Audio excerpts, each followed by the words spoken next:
Hold up. Welcome back to the Detroit is Different podcast studios. And today, I know I've said this before, but y'all about to get a lot of people that I should have been interviewed. So this one been in the mix for a while. And actually, in the mix for a while, we done connected on other stuff. Like a lot of my mom's my first fan, just like organizing how stuff would be in order. I was like, man, let me reach out and see what I could get and who's willing to give. And he actually gave some game. Game is so valuable these days. Even if that game is something that you'd be like, let's just put the 2 and 2 together and make that 4 for real. So basically that's saying information was given from experience from somebody that I know has had experience raising millions of dollars in an industry connected to something where a lot of brothers such as myself really ain't in. And he really only a little bit older than me. So like he's like the first person in the room to a lot of this. Kirk Mayes, how you doing, my brother? What's up, brother? Kyrie, very much of a pleasure to be here, brother. Yes, sir. I'm proud of what you're doing. Thank you. So we always start these off with your Detroit story, your peoples. Mm-hmm. What got y'all people to Detroit? How many generations deep? What connected? That's a great question, brother. Nobody ever asked me that. So the way I got to Detroit was my mother immigrated from Jamaica, and her landing place actually was New York. So technically, I was supposed to be a New Yorker. Wow. What happened was the long story shortened is that she, growing up in Jamaica, always aspired to be like one of our original matriarchs in our family, one of my aunts, a woman by the name of Sarah McFarland. And my aunt was a nurse, and because of that ability to make money and contribute to the family, she used to come back home all the time and come with basic needs stuff, barrels filled up with stuff for the family. My family in Jamaica is like really in the country, right? So really experiencing levels of need that it's just hard to really imagine. So everything from toothpaste to toiletries, socks, all kinds of stuff. And then back then, right? So my mother saw that, and she was like, I want to be like that. I want to be able to come back and my family. So she decided she wanted to go to America. She wanted to be a nurse, and she wanted to do the same thing that my aunt was doing. And she came here. My aunt was able to sponsor her and file for her to get here. And she broke off on her own, living with some friends, probably at the time against my aunt's, advice. And, the story she told me was that one day she came home and all her stuff was on the porch because they got kicked out because somebody wasn't paying the rent. It took her through a really tough time. She ended up moving to Detroit. There was a lot of opportunity at the time in Detroit. And I was born here. You know what I'm saying? So, and the rest is kind of history. So it's interesting, just unpacking that story, which gives so much more perspective to other paths that you've had. So your aunt kind of was like the catalyst of like the possibility model, as they call it now, of like, oh, that's something that's cool. That can be done. Yep. And then this is my big sister. So in that same vibe, it was my great aunt, so it was my mother's aunt. Ah, so your mother's aunt. Yeah, it was my grandmother's sister. Okay. And then in that connection, getting here to America and even getting into nursing, and she didn't even get into nursing. When she got to Detroit, she tried to find work. She had the plan of going to school, but she had me.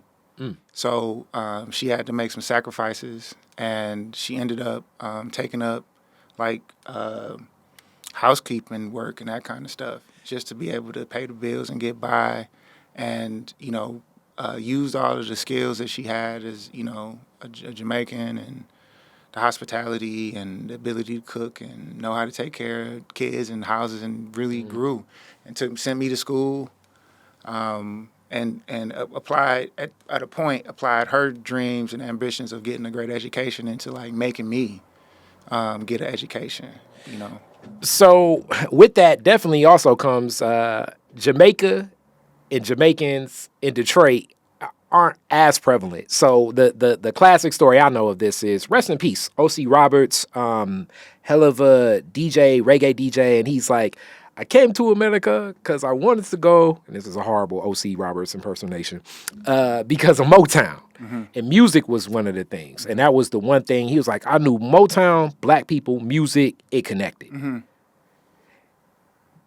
Jamaicans in New York is almost like, I mean, pick a borough. Yeah. But what was the thing here? And you said opportunity, but like, who did she know? What was the what was the family's perspective of like Detroit? Yeah, so you gotta appreciate, like, I was born in 1976. So my stepdad, actually, also Jamaican. He tells me of his story where, his actually first job at 17 was for Ford in Jamaica. Wow. And then he was able to come to the U.S. and the first thing he did was actually he went to the Vietnam War. And then when he got out of the Vietnam War, he said, like, yeah, maybe I got home on a Friday, and I was working at Root Steel on Monday. Wow. And he's been there for 50-some years, 56 years, right? So the opportunity in Detroit at the time was the high-paying, low-skill job that was literally easy to get as getting the newspaper, right? So you can hear stories, of some of our ancestors, our elders, and people in our parents' and grandparents' age that would tell you about what it was like to come to Detroit and be able to get a job almost immediately. It wasn't nothing to come here, find a job, then find a place and stuff to go. So the opportunity of just mobility, sustainability, was just ripe and all around the place in Detroit at the time due to the autos. And I also want to frame this like a historical moment because when we look at history impacting today so much, that snapshot of 70s New York and 70s Detroit, even with black leadership. Yeah. Because of the white leadership that left and everything, there were still certain things in place where you could, as a black person, get more opportunity here than even in New York. Whereas now you'd say that to a person and they think, what are you talking about? Yeah, there was definitely a time and a shift. Look at the train station, right? Like the train station was a project that essentially stopped because the big plan and vision for Detroit at that time didn't come to pass, right? So shout out to everybody, Ford Motor Company, and everybody who's been able to actually make that train station and that history of the train station actually be fulfilled and turn into something that probably no one has ever dreamed of. But that very much so was connected to that story of a time when Detroit was, at a fulcrum point. There was a decision to go to Chicago instead of Detroit. Yeah. You know what I'm saying? And at one point, this was the richest city, arguably, in the world. Yeah. And to that same thing, and even during the times of the throes of so much poverty, I don't know how much people recognize, and it's completely different there now too, but Oakland County was like the richest county for most of my lifetime, a lot of your lifetime, to look at this relationship between poverty and opulence. Yeah. Like it's a interrelated relationship, especially with coming from, as you say, like you're not even necessarily in Jamaica, and I'm sure we may get into when we look at migration and the patterns and even the perspective that a lot of people have, like, oh, they taking this and they taking that, but a lot of the people that are coming to America are here because of some of the exploits that America has done to many of these nations. So it's a grandiose picture. Yeah. That we sometimes aren't making the connection because for this opulence, it comes at the cost of Absolutely. somebody else being going through some tough times. Absolutely. That's happening today. Definitely. I mean, look at Congo. In the Democratic Republic of Congo right now, if you just do a Google search, there will be stories that are reporting anywhere from 5 million to some people saying up to 7 million people are displaced. Yeah. Just to actually free up the space so they can get at the actual materials to mine for our cell phones and the batteries for our EV Yeah. Cars in the future. I mean, it might be a bit tongue in cheek, but that's not going to be much different than what you see in the headlines. And essentially, it's the same. It's the same concept that you're speaking of right now. Like everything that we have today that we attribute to our quality of life. There is very much a possibility that somebody else had to actually make a sacrifice unwillingly Yeah. to provide us that advantage. Yeah. You know what I'm saying? So we all got to be aware and conscious of, how we step. The interconnected relationships and the Yeah. humanity that already was poured in from your great aunt Yeah. into your mother and definitely into your work with, and we're going to definitely get into some of the Forgotten Harvest story, but let's go into neighborhoods in Detroit. Yeah. What neighborhood do you remember coming up in? I don't even know what neighborhood is called, but I remember the first community I remember being a part of was on St. Mary's between like off of Joy Road and the 96 Service Drive, Wow. right? So that would be like, where man, I'm forgetting the name of the community center, but they just put a bunch of solar panel field over there over by 96 when you come down the freeway. Yeah. I've been there many times, but that neighborhood was my original neighborhood. It's in like the Greenfield, Joy Road area. Yeah. Greenfield and 96, right Yeah, there. I understand. It's like, and that's a unique for people to know. Like, so you think of like when I think of cultural stuff, like Mammoth. Yeah, You exactly. think of I forget that. It's like that bar next to the grocery store that always changes names, but people always party over there, Yeah. and a lot of Yeah. it's a lot of other things that are intersected in that community. Yeah, so that's the first neighborhood I remember. That was the neighborhood that I lived in when I remember my mom like leaving my the the original man in my life, the dad that the first father figure I had. He wasn't my dad, but he's the first father figure I had. And then we went from there to Lindsay between 6 and 7 Mile, really between Outer Drive and 7 Mile. Okay. And I lived there for through most of middle school, and then after that we moved to over there on LaShore, between 6 Mile and Puritan, but really one block off of 6 Mile. So I lived on the block where the Dairy Delight is, right across from Teresa's. Okay. Right across from the Wow. DMC. I was right there on that block. Wow. So Okay. shout out to everybody in the block. I still love y'all. Of course. We still go over there sometimes. So, still got some stuff over there. And so that was from there, and then we moved to Southfield, and then I went to Brother Rice, and then Michigan State. But a West Sider through and through. The West Side my whole life, and now in my adult life, when I came home from school, I stayed in an apartment in Southfield for a few years after I got home from Michigan State. And then after that, my first apartment that I can remember was Lafayette Towers. Wow. And I've been on the east side ever since. So I call myself an every sider. Every Sider. Okay. So in this same scope, at that time, growing up, 80s, and I've heard different stories in that community from different communities. So you kind of went from, if people bounce around, I kind of name it by high school. So you were kind of in Cody. You went from Cody. Yeah, to Mumford. Exactly. Yeah.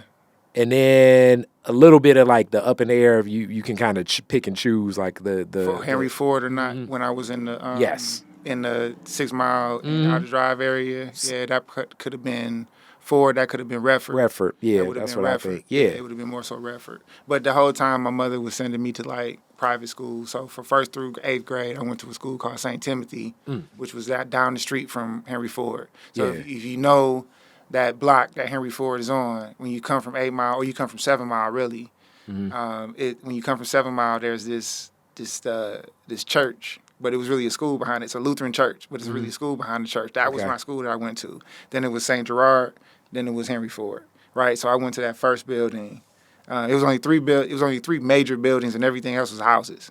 Right. So you can go down that street right now, and you'll be able to see it. St. Timothy, St. Gerard, and Henry Ford. And I went to St. Timothy for 1st to 8th, and then I went to Brother Rice. And like I often tell people, the relationship, especially when we think of maybe 2000s, like you think of parochial schools and you think of something different, but even the parochial schools, just because Detroit's so black, it was like a different Yeah. experience when you think of like some of the brothers that went there, and it's like some of the most militant. You be like, for real? And it's Yeah. like, yeah, because the tone of it, and also some of the teachers were instilling this into the school, so it's not like the experience that certain people think of from, it's not. I don't know. It's way more like Sister Act 2 than anything, Yeah, I anything mean, else. You know what I'm saying? I definitely remember how it started to feel different over time. So I would say, it started with like, okay, this is just a small school.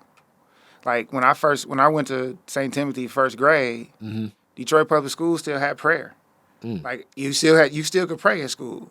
You still was getting up every day doing Star Spangled the Banner Star and Spangled Banner. Like the only difference with this school and the school down the street was essentially like maybe we had smaller uniforms or classes. something. But I'm gonna tell you, we didn't actually have to wear uniforms even Wow. until like I was in fifth, sixth grade. I remember the Okay. whole thing. So it was really no different. Like I remember when the first feelers came out, those kind of cream boys with the blue and red stripes. I was like in fourth grade, fifth grade, and I had them. Everybody in the school was like, little kid in fourth grade got them boys. You know what I'm saying? Hilarious. And the school was just small, right? It was only probably, I don't know, 100 and some kids first through eighth grade, right? So you had and the other part of it was, because it was a Lutheran school and it was a church attached to it, like certain days, like on a Wednesday or something like that, we would have like chapel.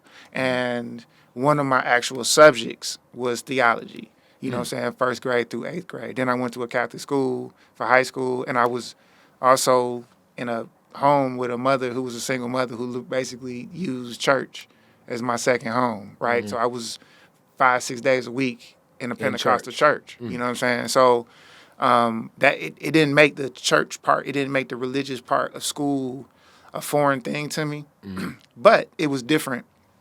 It was additional piece that even as there began to be separations, like, oh, we got to wear uniforms. Oh, they can't even pray no more in school. That's crazy. They don't say the pledge no more. Like as certain things started to change, you know, the main thing that was really different was like, okay, well, we actually learning about Martin Luther. Like we learning about the guy who. Martin Luther King is named after.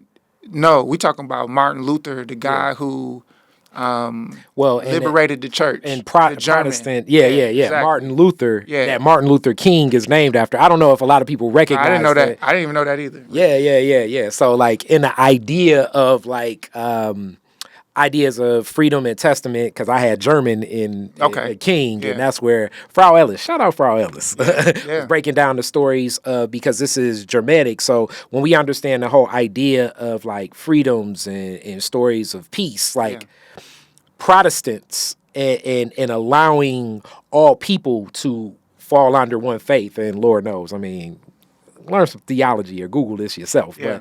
But it's a lot in the testament of the arc of this story and the journey that was given for that. Yeah, I mean, essentially what was going on, and all of us should take note to this.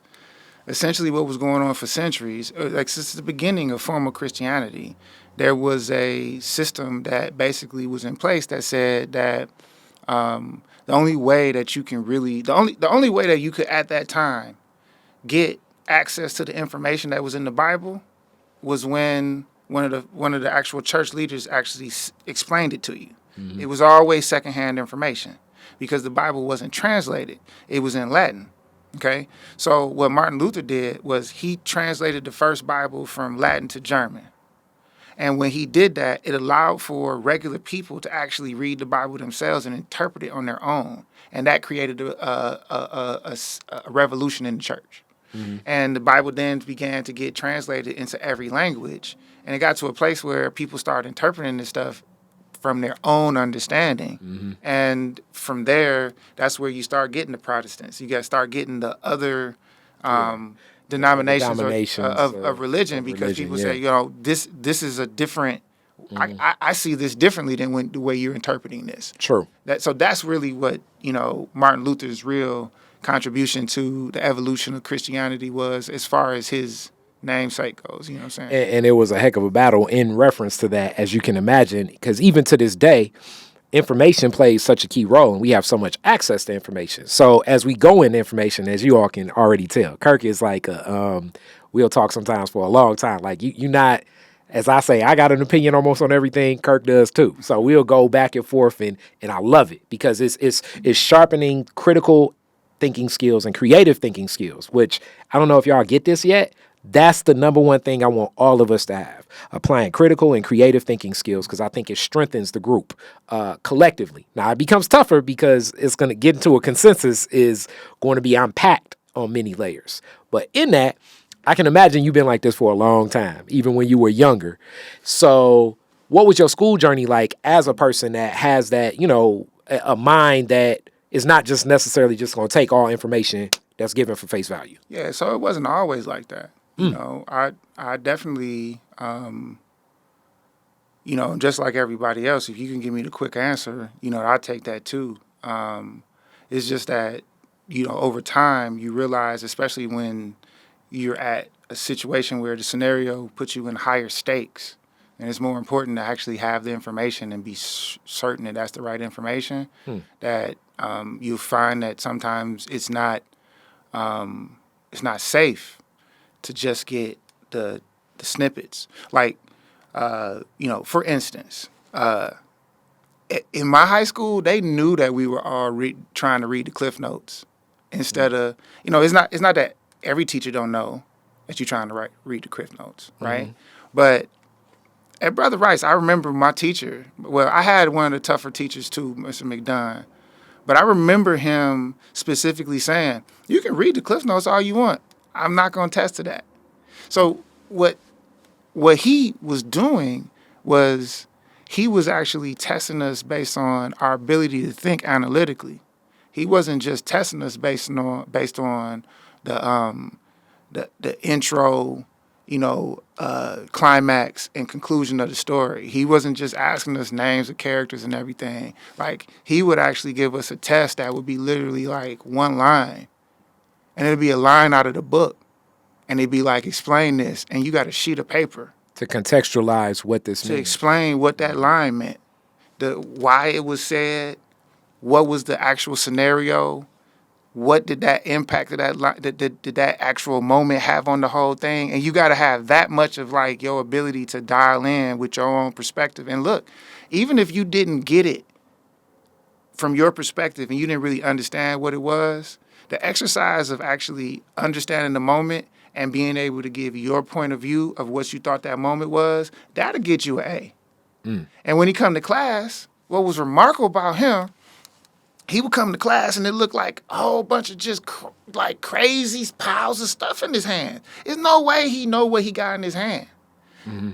Nobody could substitute and take his class. Because he would take that whole pile of stuff, put it down, go into this big old stack, take out that one paper and be like, Frazier, I love your answer, babes.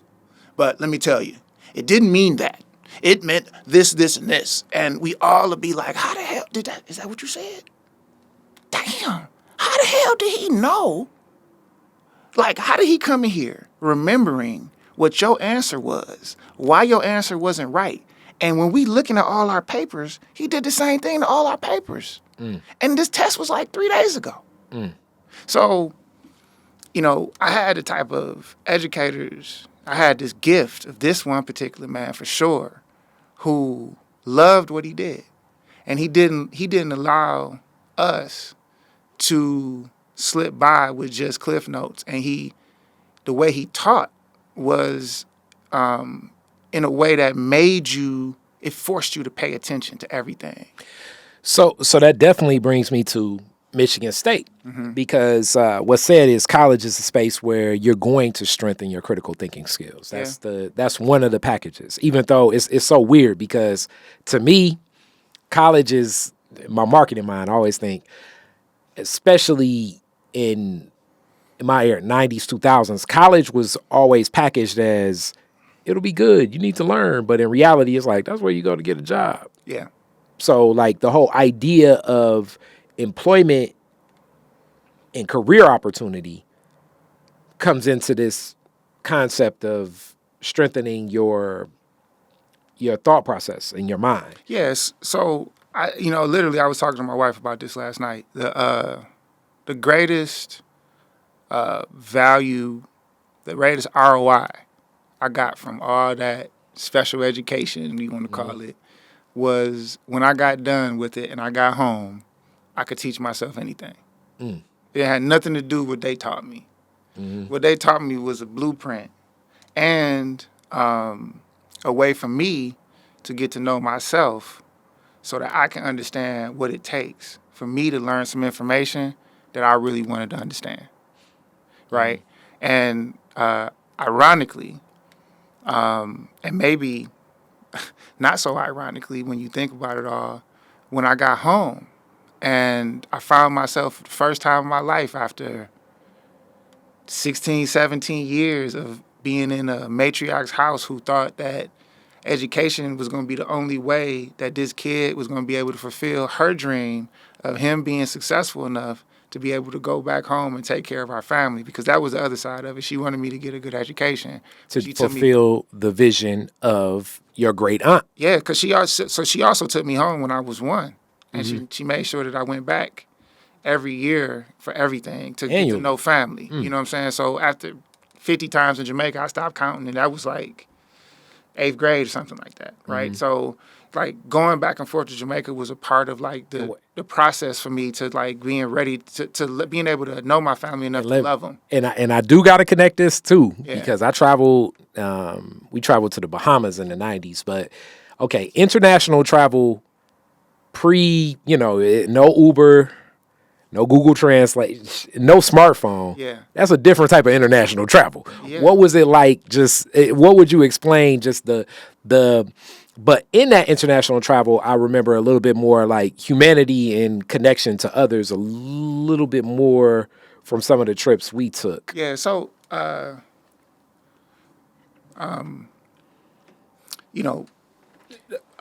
it was just different, man. And also planes were completely different pre 9/11. Let me put it like that. Exactly. You know so that's really the point I'm going to. Before 9/11, it was just very different. Like my whole life, I never needed anything but just a basic ID to go to Jamaica. I could go to Jamaica with just a driver's license. You didn't need a passport to go to Jamaica before 9/11. I didn't know that. Yeah, they didn't make you have to have a passport to go to Jamaica until after 9/11. It was one of those places that you didn't have to have a passport. So it became much more difficult. They used to have charter flights to Jamaica. Delta wasn't the main hub here. It was Northwest Airlines, and it was just a different, we used to travel and it wasn't as much restrictions. Like you go on a charter flight back in the day, there wasn't as much restrictions with what you could carry. So y'all were packing the stuff to take back to the people. I mean, it was embarrassing. Like how many boxes and bags and everything we would have. We would have hundreds of. It wasn't pounds. like you paying a check bag and you weighing it. Whatever it was, they would pay it. But literally, I remember trips where like we got carts of bags and I can literally like lay on the bags. Wow. You know what I'm saying? Because we got so much stuff, and eventually we started sending the barrels and all that kind of stuff. So, I remember my first time going to Jamaica. And one of the things that not my first time, I remember in the first times when I used to go when I was a kid, and those best memories. One of the things they used to do was like, everybody taking something for somebody. So like Wrigley's gum.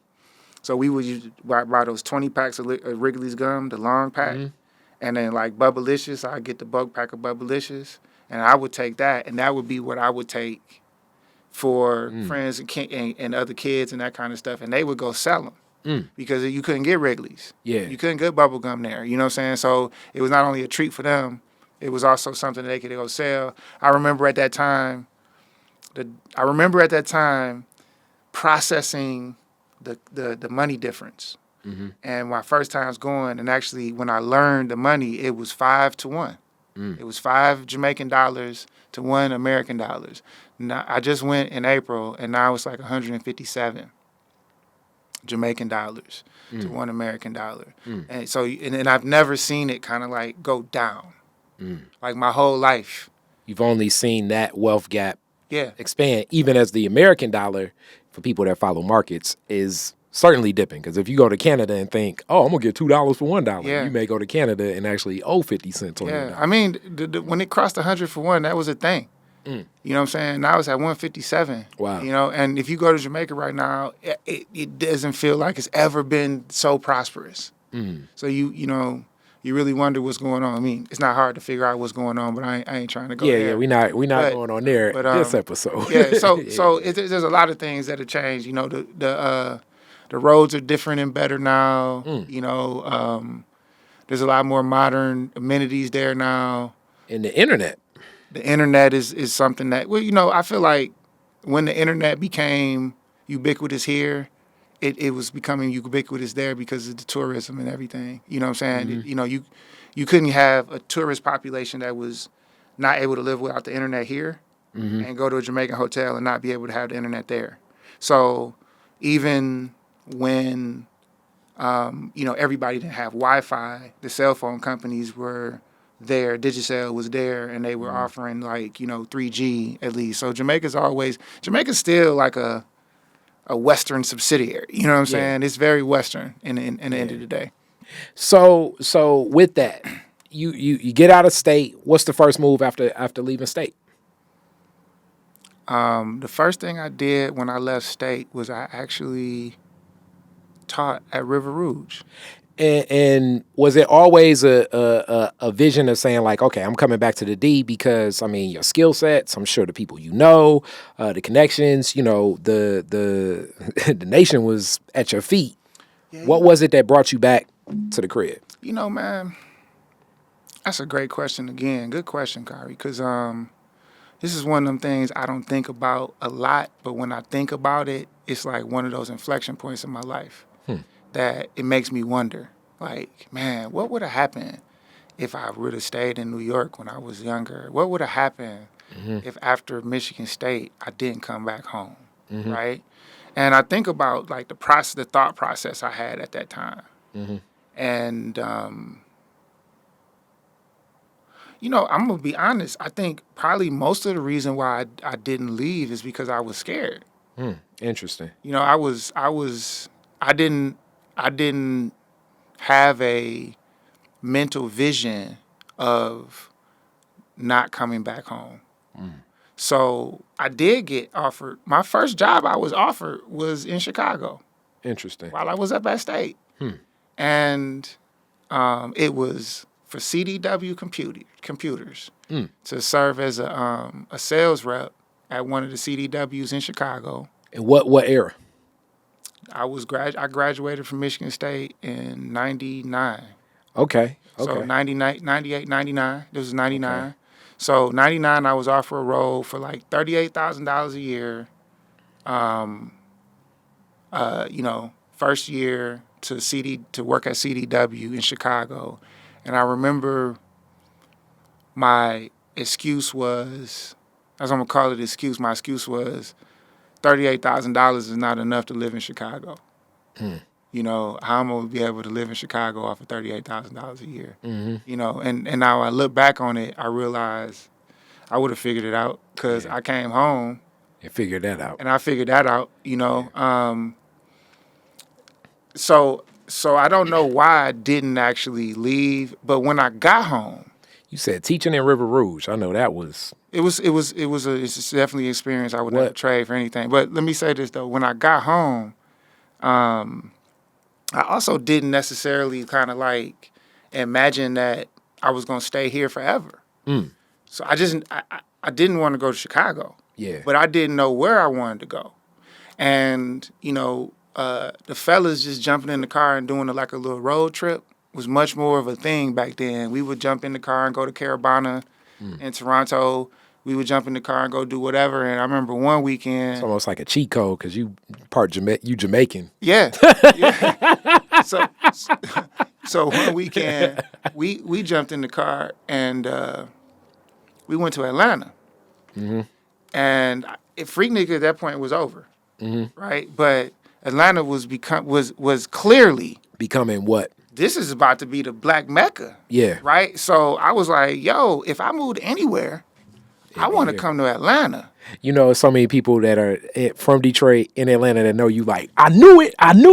Yeah, so that was the whole kind of theme at the time. Like, you know what? If I move anywhere, I'm trying to go to Atlanta. To the A. And then my son's mother today, at the time told me she was, this is short after I got out of school. Like within the first year or so, first year or two after I got out of school, told me she was, expecting. And I was working at the time for like MCI WorldCom, which was their big product that they was selling that I was hustling out here was the two-way pager. That you flip it up and you could actually the first pager that you could actually type your stuff on. Like so, we had that as a product. So I was signing people up for cell phone. That was the hottest product. If you go to any like old school 50 Cent's Wankster video or something if you look at any hip hop videos from that era, if you younger, you like what the hell are they? Exactly right. And I had Detroit because they didn't have any salespeople who felt comfortable. Taking over the Detroit market. We know what that means. You know what I'm saying? So I had Detroit. I remember getting at my man who owned the Powerhouse. Yeah. And he was a bodyguard for other cats, so he had other artists and everything. So I was doing well. I'd imagine with two ways. I mean, you was down there like you was the man. Yeah, you know what I'm saying? I had that, but then actually at the time, my buddy Ben Benford, his dad was a superintendent of schools at River Rouge Schools, and he gave me a chance to come in and, serve as a sub sometimes just to help out, you know what I'm saying, to get exposed to that. I mean, when you had a college degree at that time, you get a teacher certification, a provisional teacher certification, and go help out with the schools. What grade? I started at the high school for my first year, and then it was like, you my age. That's exactly right. That's exactly right. And I'd be like, yo, sit down. They'd be like, who is you? You know what I'm saying? They'd be like, I can beat you at basketball. Let's beat on the court. And let me tell you though. Let me just tell you, everybody who know me from Rouge, they'll know that was exactly the thing they came to me with. And we would go in the gym, and I would have my little Gucci Lover song, and I would dunk. Hilarious. And they'd be like, oh, Mayes, guys. And there it is. From that point on, I didn't get no more challenges about that. Hilarious. And you get the respect in the hard ways, and it made the job go a lot longer. But I only was in the high school for 1 year. But but being that age, 1 year, and I know 12 months at that age, and coming back and everything else, that's an impactful year. That's right. And then I came back, and I started working at Ann Visiger in the elementary school. As a matter of fact, while I was at Ann Visiger, that's when 9/11 happened. So I remember coming to school that day, and everybody was scared, and we let school off early. Also, a funny fact, don't kill me, Coleman, but that time when I was there, the D. Coleman, that's the superintendent of schools in Rouge right now, he was a classroom teacher. Wow. And that's when I first met him. Okay. He was one of those brothers who had the command and respect of everybody in the school. Interesting. From a student's perspective, the other students, everything. So seeing him grow into the superintendent was in no way any kind of surprise. It was like easy to see. You saw that even then. Yeah, he was a leader even then. Yeah. So with this, like almost like acts of service and walking with the people is natural. And then elementary school, as you know, I've never taught it. I've definitely taught some high schoolers, which can be a different feel and flow, but it takes a lot more energy. The younger the student is, the more they're engaged, but yeah. I mean, I've been in across the gamut, like substitute teaching at River Rouge, being at Ann Visiger. I eventually had like my own 6th grade class for 1 year at Academy of Oak Park, Mendota, and I didn't work out at the end of the year. There was a difference of opinion on impacting the kids. You know what I'm saying, from me and the leadership. And hey, I was young, so they could have been right, but I'd still see those kids today, and I love them all. And then from there, I kind of knew at River Rouge, and I talked to the leadership there and everything. And I was like, they were trying to get me to get a teacher certification and become a full-time teacher. And I even went to Wayne State for 1 year to get my teacher certification. I decided I didn't really want to be a teacher for the rest of my life. I decided I wanted to do more in the community. And that's when I decided that I wanted to actually, give my life to actual nonprofit service. And this is also during a time where your family's starting as well. Well, yeah. So, yeah. By the time I'm at Academy Oak Park, Mendota, with the first, with my own 6th grade class, I'm also a kind of single dad with 1-year-old. What's the conversation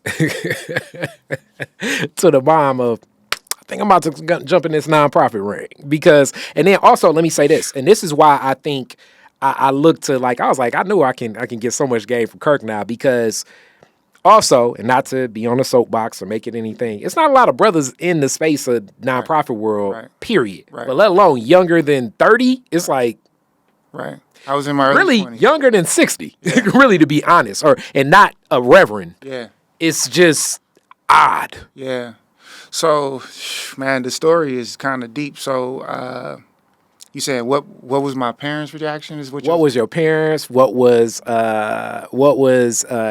your son's mother's reaction? Like, what was your stakeholders, your friends? What was the response of, like, I think I'm about to get into this nonprofit community work? Because even like my homies now, to the point, like, yeah, you be doing that community stuff. But early on, it was like, the hell you doing? Yeah. So, truth of the matter is, even like our previous conversation before the mic cut on, like even when I was hanging out on Belle Isle in high school and hanging out on 7 Mile and in my car doing that kind of stuff, like before the craziness happened, if I saw a older sister trying to cross the street and she couldn't get across the street, I was one of them ignorant cats who would literally turn my car halfway into the street and then get out the car and actually help her across the street. So everybody kind of knew that, I was that person who actually was just nice. You know what I'm saying? You could come stay at my apartment. I was just actually a nice person all the time. I always cared about community. And my general conversations, even at school, was on some community stuff. Right? So it wasn't like a step outside of my personality to see community work as something I could do. I just didn't know it was something I could actually live a life off of. Yeah. So when I came home, there was a tradition that I witnessed before I went to school from the times when I was looking for, my parents were helping me look for financial aid, and we went to this guy by the name of Walter Brown. And Mr. Brown was somebody who helped thousands of people around Metro Detroit. Shout out Mr. Brown. Hey, Mr. Brown's a man. Like, he helped thousands of people over decades to be able to, it became his mission to make sure that our young people had access to the resources necessary to be able to go to college, right? So when my stepdad was trying to get his kids ready to go, he would take me to those sessions he was having with Mr. Brown to help them, figure out their financial aid. And I remember being younger and thinking to myself, yo, I'm coming here when it's time for me to go to college, and going to Brother Rice and everything. Like, it was a given that I was going to school. Yeah. Financial aid was definitely something we needed. And I had been like the kid who had to wait in the lobby while the adults was having a conversation for so many years in Mr. Brown's office. It was like an environment I was used to. And while I was there, I saw so many people who wasn't just coming in waiting for financial aid services. I seen a lot of people come back who had graduated from school and were going in to say thank you to Mr. Brown. And I wanted to be one of them. It's interesting that you say that, because this is another one of those concepts of possibility models, of you seeing, like, it's tying in your acts of service, but also seeing a brother do that. It's interesting. And then also, when you're younger, as they say, like, kids are very impressionable and they pick up a lot of stuff when you don't even think they're paying attention. Yeah. And you're that kid outside the office, but you're like soaking up the game. That's right. I used to try to soak up from all the elders all the time. You know what I'm saying? So what happened was I came home, I had my degree, and it was almost like one of the things I felt like was the first thing I needed to do that I was looking forward to doing. Wow. Was going to Mr. Brown and saying, Mr. B, thank you. I did it. That's Here go deep. my degree. And deep. he was like, hey, man, I knew you was going to do it. Now sit down. Now you a man child. What's it like out here working for one of these folk? And he was the person who introduced the nonprofit organization to me. Wow. Because I went to him talking about doing like a transportation service, taking kids back and forth to school. I was on some entrepreneurial stuff. And it wasn't that he was against me doing something entrepreneurial. He was just like, you should think about like nonprofit work and community service. And I didn't know what it was. I had no idea what it was. And he said, well, do you think you could actually get some other people to help you? I was like, yeah. What you want me to do? He was like, give me 5 guys on Saturday. It was like a Wednesday. I brought 8 on that Saturday. And he explained to us a number of things. He explained to us some of the systemic problems that we've had in our community and why he actually went from being one of the participants of the civil rights movement to finding his lane with trying to help with college access. He pointed out challenges with education because he see a lot of kids who came to him ready to go to school or trying to get to school but wasn't ready because of some of the things that wasn't going on in the classroom. He pointed out some of the things that was deteriorating in the neighborhoods that was going to be a systemic problem long term. You got to appreciate when I got home from school, when I got home from college, the casinos were just being built. So he basically had taken this to a movie moment, like pop culture. He had that moment in Boys in the Hood. Yeah. Where Serious Styles takes people over to the billboard and gives the most plain idea of gentrification, where he's like laying out the game. He's laying it out, but we also had a board that was set that he was basically telling us what was about to happen. He said, look, the casino's on their way. Have you ever seen pawn shops in Detroit? And we was like, nah, we in it. He's like, they building pawn shops right now. Why? Like that, it wasn't the prevalence of pawn shops in Detroit, but until they built them casinos. Yeah, I never put those 2 and 2 correlations. And so we was like, damn, so that's what that's going to mean. And at the same time, that was when a lot of people were starting to get their buyouts from the autos. I definitely know a lot of brothers that blew their whole buyout. So, and the buyouts weren't even that much. No. You know what I'm saying? We all knew that they was getting underserved for those buyouts. And the reason why we knew they was underserved, because we knew that those buyouts wasn't like a blip in time. We knew that what was happening was something that was actually the beginning of something and the end of something that was never going to come back. We knew that era that I talked about when my father came home and you could get a job in Detroit to do whatever. By the time we got to, me in high school, it was much harder being able to get into the plant. Yes. You know what I'm saying? When I was a kid, though, when I was like 5, 6, 7 years old, if you knew somebody in there, they could get you in. If you knew somebody in skilled trades, they could get you in. It was, and then, a la Focus Hope. Let's get many people trained as possible so we can get people in the neighborhood knowing how to do this. And then in Mexico, robots, global economy stuff started happening. Jobs started to move from here, and we started to see a gradual decline. It was harder to get in to the point that it was almost impossible to get in. And then they started doing layoffs, and then they started doing buyouts. And we knew that this was not something that was going to bounce back. Yeah. So he was talking about that. He was talking about how the neighborhoods was going to decline. He was talking about how housing was going to be affected. He was telling us everything that was coming. Wow. And he was talking about how we needed something from young people like us who would actually be able to go out as men, as young men, on a positive point of view and start to rebuild our community. And that's how Village Gardeners came about. That's interesting, and that's deep. So shout out to Mr. Brown on multiple levels. So your brothers that, the homies that came with you that day, did they already know Mr. Brown? No, most of them, every one of them, I introduced them to Mr. Brown. So his game must have been real fluid to just capture that attention. Oh, yeah. Mr. Brown's solid. He's one of them OGs that you can't do nothing but respect the OG-ness of him. You know what I'm saying? He ain't polished. He Alabama. You know what I'm saying? So it's coming off real raw, but he's intellect. You know what I'm saying? Like the reason why I got Khalil Gibran on my shelf right now, and I had Khalil Gibran verses on my wedding literature is because of Mr. Brown.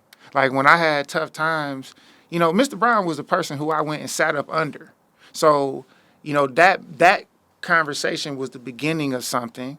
We went back to the apartment and the conversation that I sparked with everybody was like, if we had everything that we ever wanted, like we just got out of school for the most part.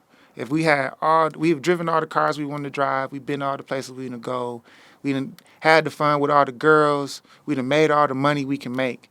We literally have a tomorrow where our biggest problem is not how much money we have in the bank, but what are we going to do in order to fulfill our soul? And I remember the first person who I remember answering was my buddy Cecil Flanagan. And he said, man, let's get back to our hood. And I'm like, Shout out Cecil. Yeah, I was like, exactly. And that began this conversation around what does that mean, right? So we broke it down to we knew we needed to actually be better educated from an academic level, be better educated from a civic level to understand our actual regular powers as citizens, but better educated from a heritage and actually understanding our history and how we got to where we are. And we just need to be more aware so that we could actually start from a place of information and knowledge and improve ourselves.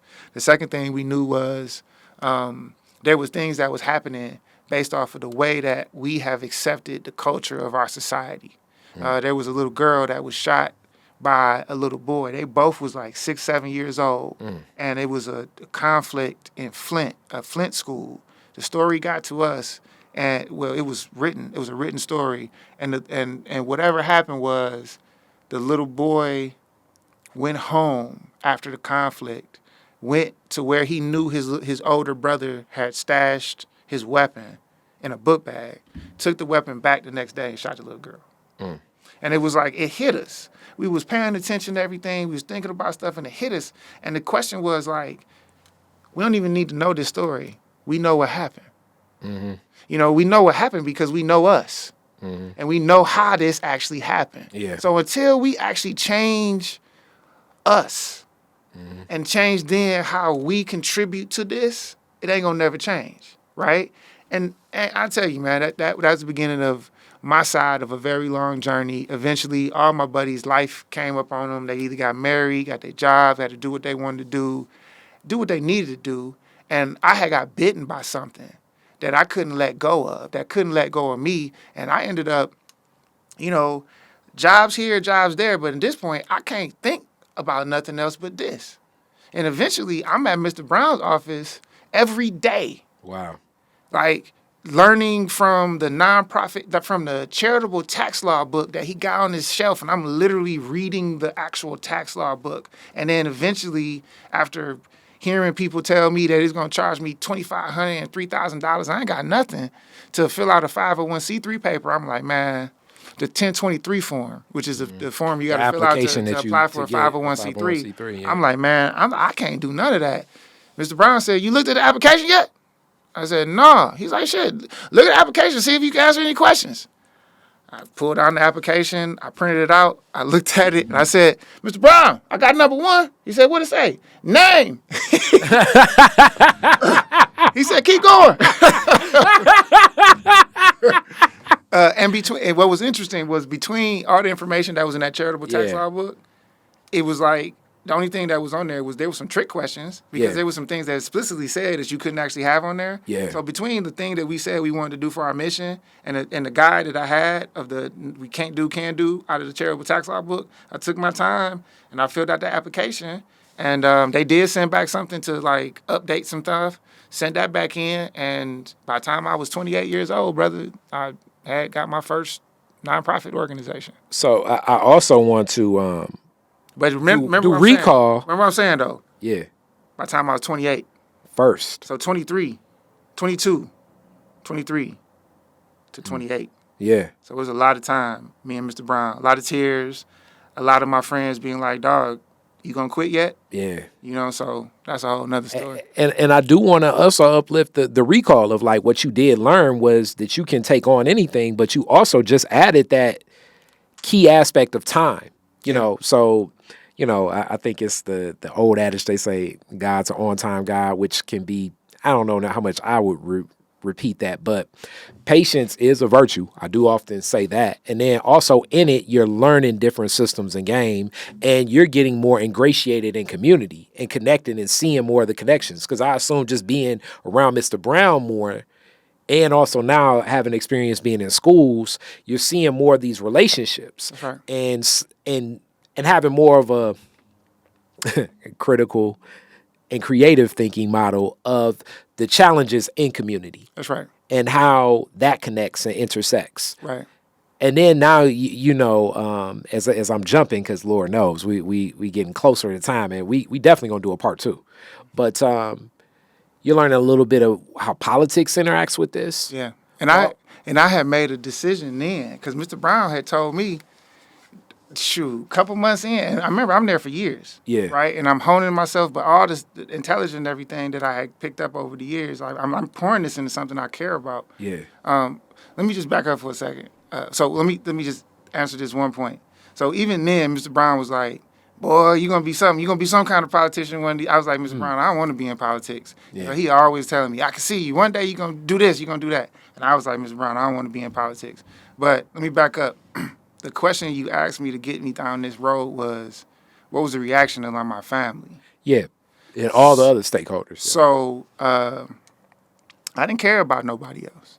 I didn't care what nobody else thought because at that point, with friends who kind of like started but couldn't continue, me being at like literally at some point, literally at a fanatical level with it.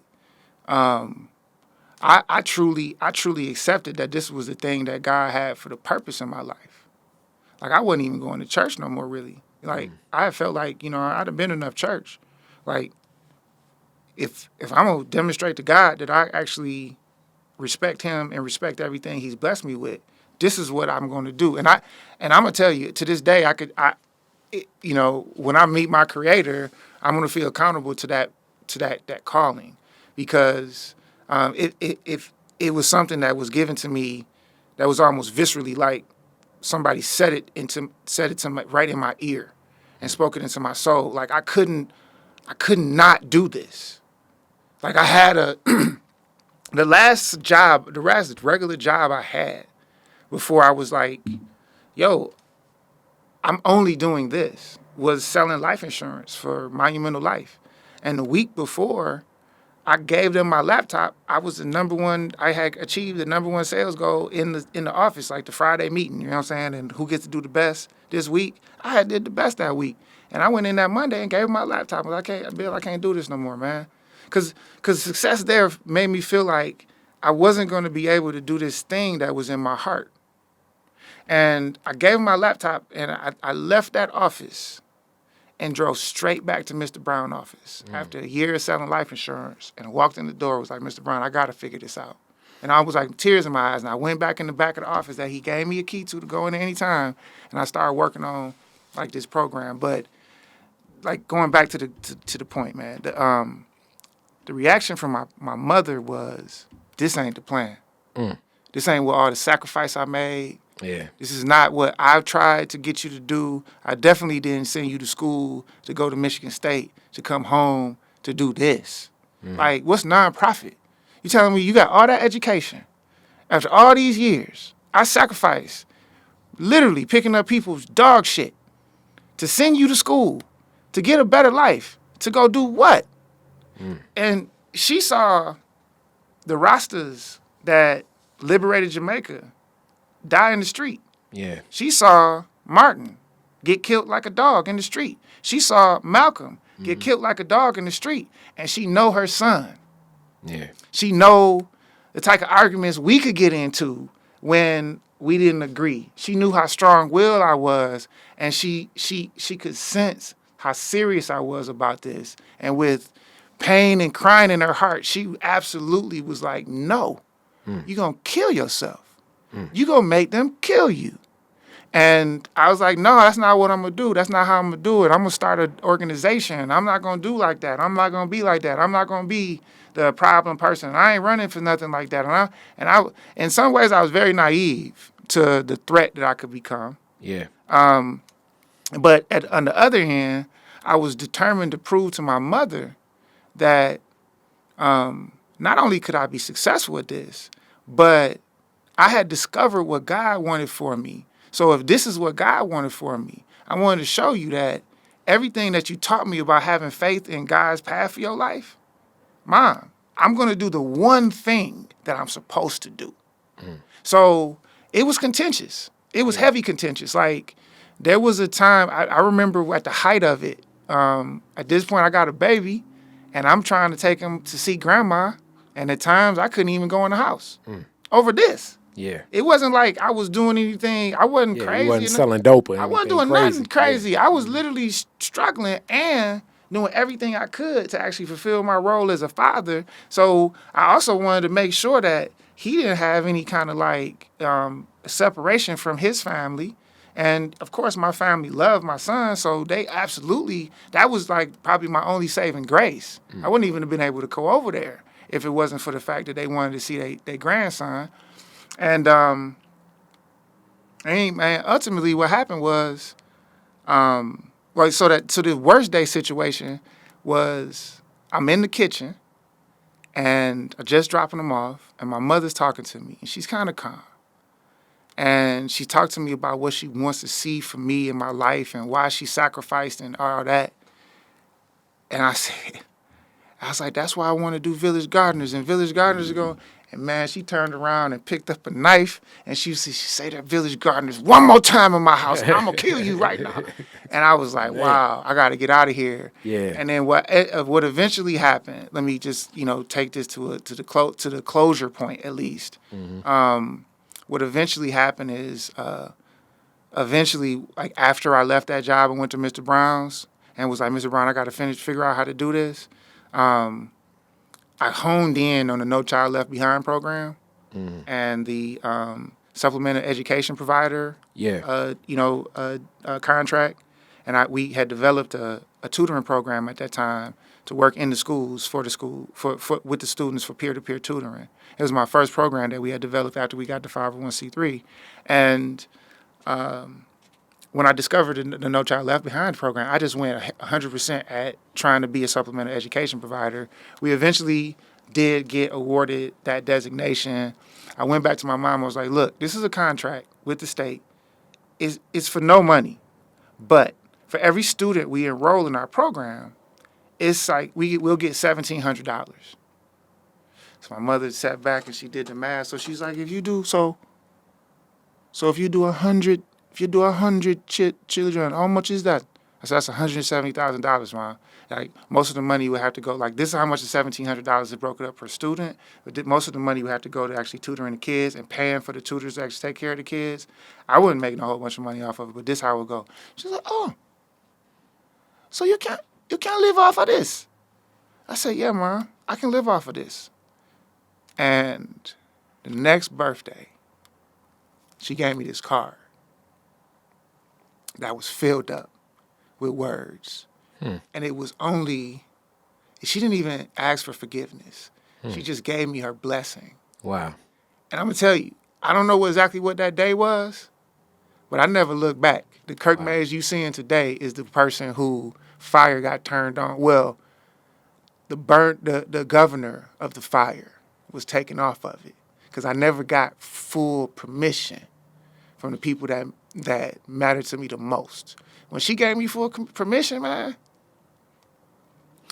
I came straight up at it. And that's deep, and I say that just because, like I say, it's a couple of us brothers that do this work, but and have been doing it for a while because we're still extremely young in the grand scheme of how people see life and everything. Yeah.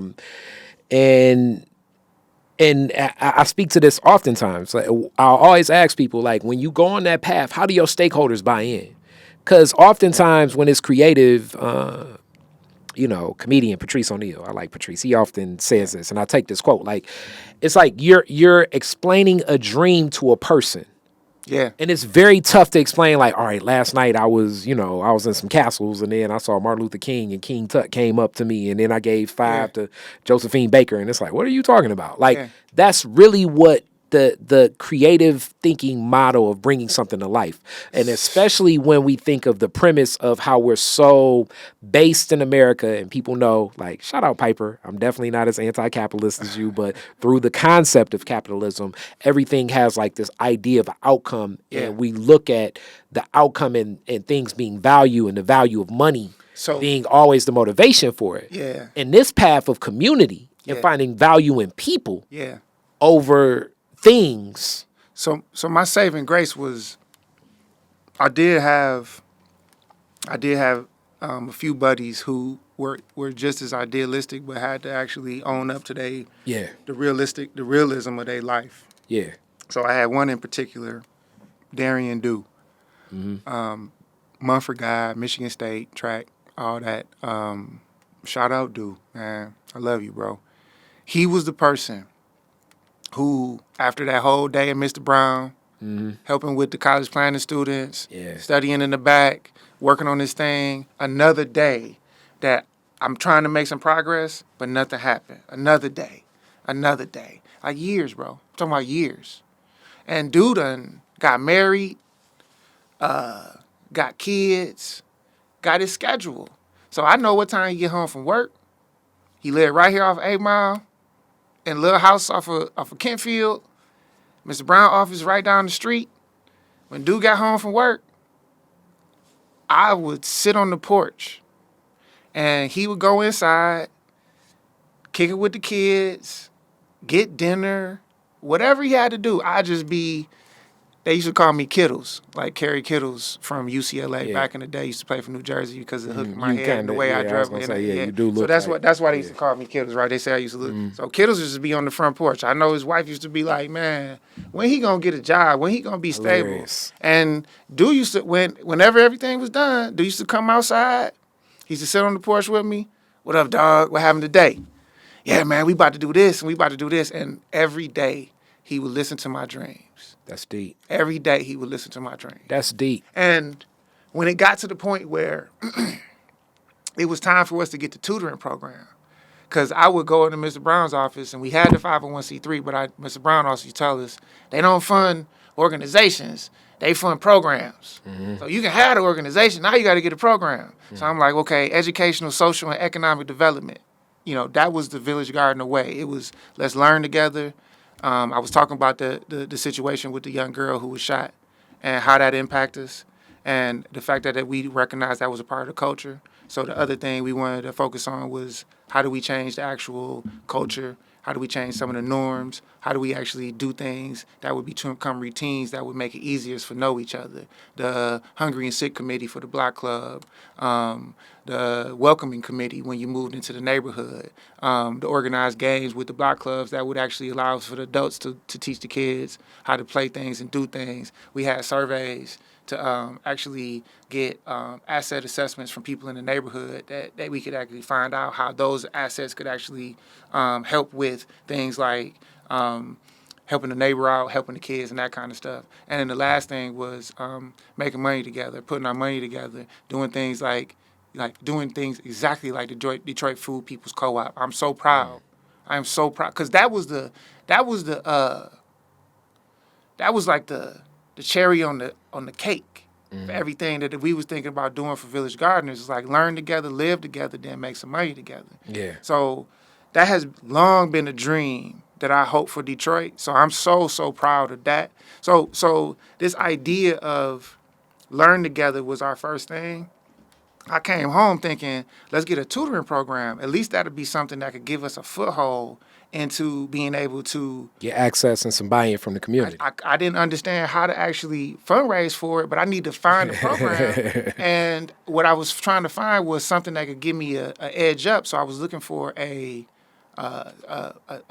tutor certification. And there was no tutor certification. Like, no tutors were certified. And I was kind of shocked. Yeah. Like, anybody could be a tutor? But I found this place in Indianapolis called the American Tutoring Association. And I would call them all the time because it was the only place that I could find that would give a tutoring certification for this very peer-to-peer tutoring course. And I would call this guy every day, asking him questions about his stuff. And one day he was like, hey, Mr. Mayes? I was like, yeah. He's like, look, we're doing the training. It's on this day. If you can manage to get here, we'll teach you everything you need to know and get to your program. And, you can learn this program. You don't have to answer all your questions. Mm-hmm. I'm like, all right, bet. I can get to Indiana. I get to Indiana. I figure out, now remember where I'm at. What the situation is. At that point, the organization probably has like $500 in the bank. I swear to you. That's Indiana. Okay? But this is one of them days that is a completed day. That's the progress for the day. I'm super excited. I'm on the porch with Dude. Dude, this is what happened, bro. I called. My man said we can come down there. How much it costs me? I don't even know. But he said we could come and we could answer the questions. We might as well go. Like, I got $400 in the bank. We can figure this out. And Darian was like, okay, how you going to get there? I don't know, dog. So Darian took off from work. And my buddy Ben, who dad was the superintendent of Riverview School, we still friends. He was like, I'll go. That sounds live. I'm going on a trip. Plus, I got so many free rooms for Red Roof. Yeah. You know what I'm Hilarious. So I got the room. Right? So we drive to Indianapolis. Dude gives me some loot to add to the loot. Yeah. So, because, you know what I'm saying, we got to eat and we got to, you know what I'm saying, gas for the car. And I got, total, we got about $800 now. Yeah. Okay. So we get there and we get to this place, man, and it's just the guy, his assistant, and us in a boardroom. I'm thinking this is like a class with a bunch of other people and all that. For real. Yeah. And it turned out that it was a class specifically for y'all. It was an all-day session just for us. Stay in the hotel, come back the next day, and a half day just for us to finish it up. So I get to the hotel, and I'm like, dog, we can't afford this.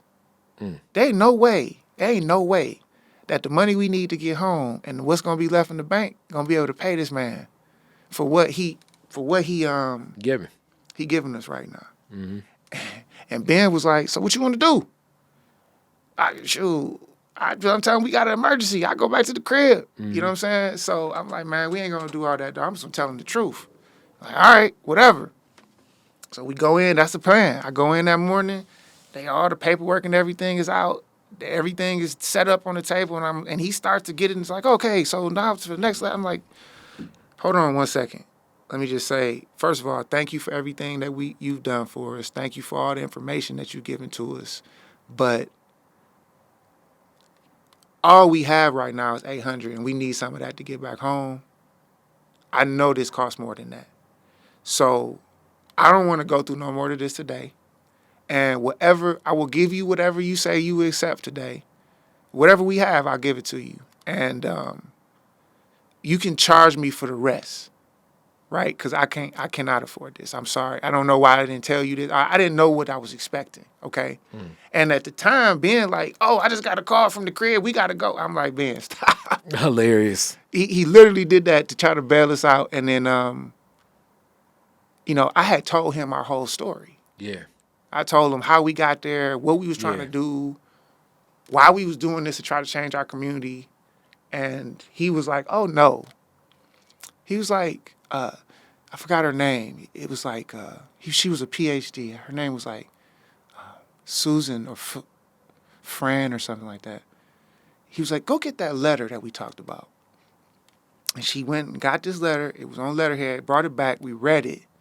And he gave me my first in-kind donation for $12,000. Wow. And I gave it to them. They looked at it. They was like, damn. We got in the car. After the training was done, we got in the car, and bro, I just started crying. That's deep. And dude was like, I think you supposed to be doing this, dog. That's deep. I think that was your confirmation, bro. That's deep. You supposed to be doing this. We stopped at Little Caesars on our way home, thinking that we could get a hot and ready, and found out the hard way that they ain't had hot and readies in Indianapolis. That was only a Detroit program, right? So shout out to the Illiches for setting up the hot and ready program for struggling folks in Detroit. But hilarious. But yeah, man, that was the story. So at that point, man, I was on a mission. I was on something where it was like, I knew that I was getting ridiculed. I knew I was getting laughed at. I knew people was like, what is he doing? Mm-hmm. You know, my mother would tell me that other people in the Jamaican community would see me and be like, what's going on with Kirk? He looking crazy, he looking rough and all that kind of stuff. And bro, I ended up on TV. Thank you so much for that story. That's as y'all can see, like Kirk's amazing at storytelling, like in putting that together. But also, you uplifted one of my principal ethics that I live by. That it had to be spoken for me to say it. And in that moment, when you opened up and told them that this is what we don't have, because when you're younger, you sometimes make decisions like that. You're not. I mean, you have to experience some things to know. Usually to have the comfort of like, all right, what are the expectations and where things will go. And the beautiful thing about life is we're going to always have new experiences. So like as much as we're here, it's some OGs that we got that we're going to pull that game from and apply. And when we get to those other spaces, but the ethic is this one. The toughest truth is always the one you got to tell. That's exactly right. Let me tell you like this. It's been so much of a thing that I've been a witness to. It's been so much something that has given me evidence to making sure I'm in the right place for whatever I've been asked to be and do in this mission, in this journey, that I don't even trust anything else. I don't know anything else. And it's to a fault, because I find myself sometimes, even as the CEO of Forgotten Harvest, where I would be in a conversation with somebody and I would be like, look, I'm at a loss at this point for the deep level of experience to probably be able to deliver this message in the appropriate way. But I'm just going to tell you, I'm going to do it the way that I have to do it. And don't take this wrong, but I'm going to give you the raw truth, because all I got is that. And this is what I've learned over my time and my experience. After you had the raw truth, all we can do is go from where that takes us. Now, it's much easier when you can give people that caveat and you can prepare them for that. Sometimes I've been found in a situation where, it's in the open, open conversations with people in a community level conversation. That's still where I'm coming from. I'm going to do my best to be able to be as diplomatic as possible. But if we don't actually speak to each other off of the real and off of the truth, then whatever outcomes that we get from our steps due to misinformation or not the proper dosage of reality, we might still miss the mark. Yeah. And I didn't go through all this to drop the ball. No. So I want to make sure that I don't do anything that puts the gift of service that had been put on me as a responsibility at jeopardy. And also, I'm going to add this to that. It's bringing things back to like a little sports analogies. And I usually give this one. So, as I talk about the design of America, it's like for those that play pickup basketball, I was the kid that had to hoop in my backyard.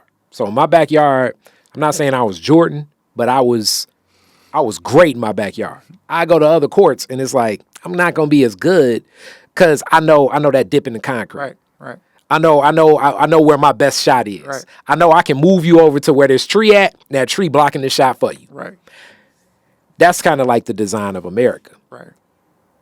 Now, winning in my backyard, I'm not saying it felt bad, but it felt like, it's like, But winning on an open run, you know what I'm saying? When I'm off Davidson and Homer, running with them, getting that win, full court, even playing field, you don't know who coming up. That's right. You know what I'm saying? Right. Like, that's a whole different layer. And that's sometimes I think when we cut that corner, when you cut yourself, when you cheat to get there. Yeah. I'm not saying it just doesn't feel as fulfilling as that victory when you know it's like, look, I stood my ground, I had integrity, I had truth, it was on my terms.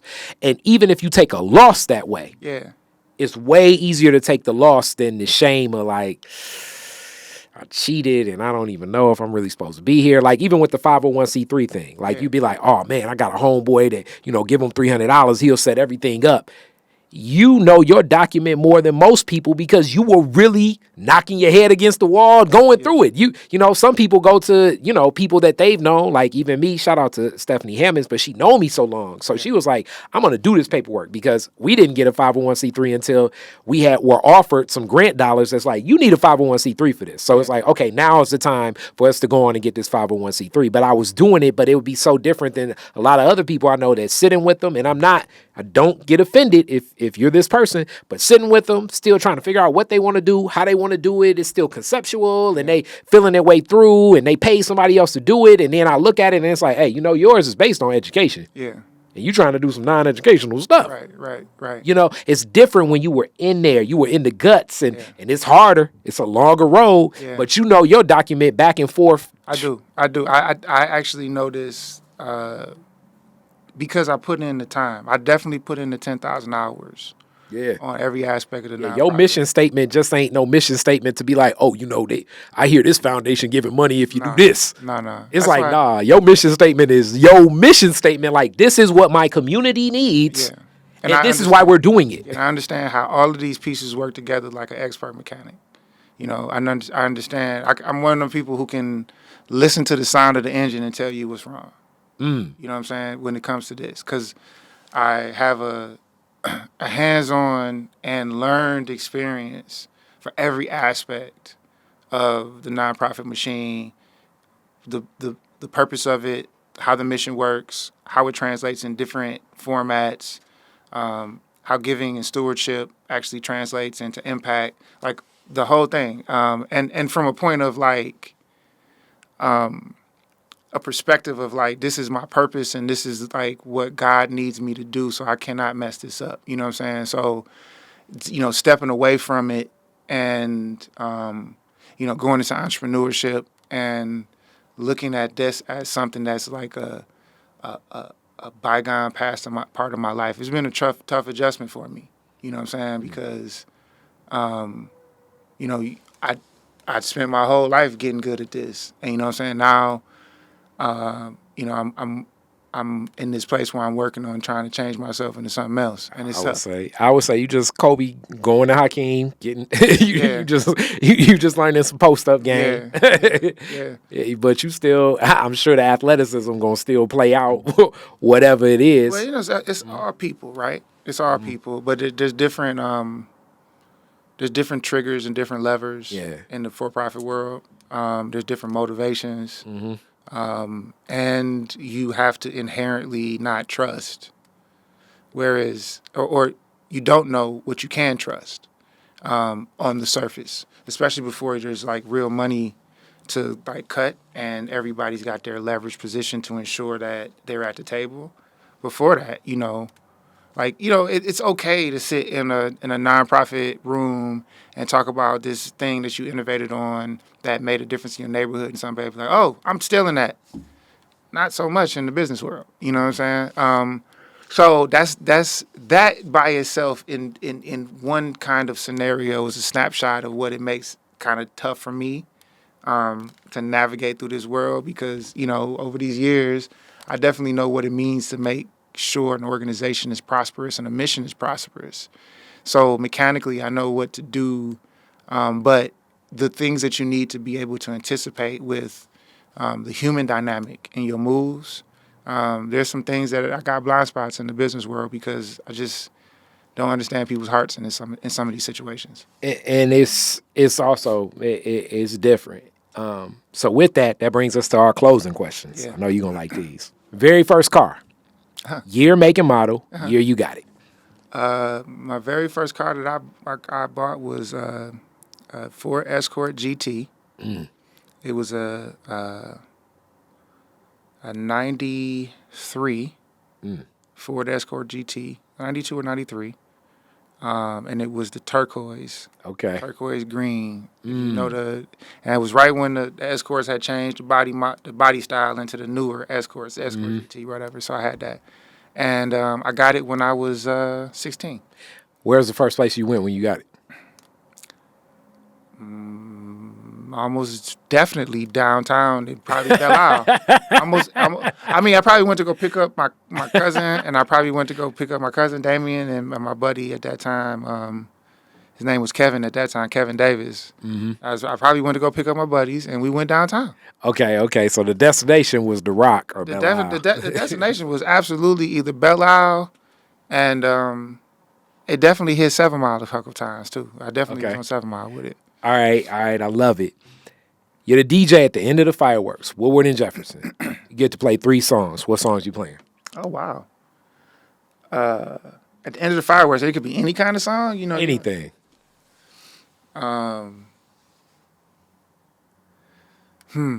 That's a good question. There's a song by this guy by the name of I think it's Barrington Levy. And it's called "I Was Born a Winner." Okay. Getting them with the rosters. Like it.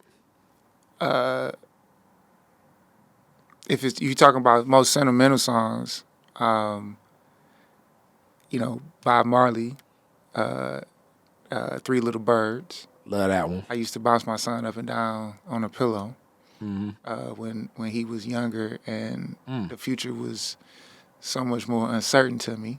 And I used to walk around my apartment with him on the pillow singing that song to him. That's one of the most optimistic songs ever. Yeah. Love it. And then, always go-to for me was always Michael Jackson, Man in the Mirror. Okay. And then another sentimental touching song. Yeah. Okay. You know what I'm saying? So, I'm not really a big I don't follow music today as much as I did back in the day. It's just different. Okay. Yeah. And last question. You could rename Woodward after one Detroiter. Who would it be and why?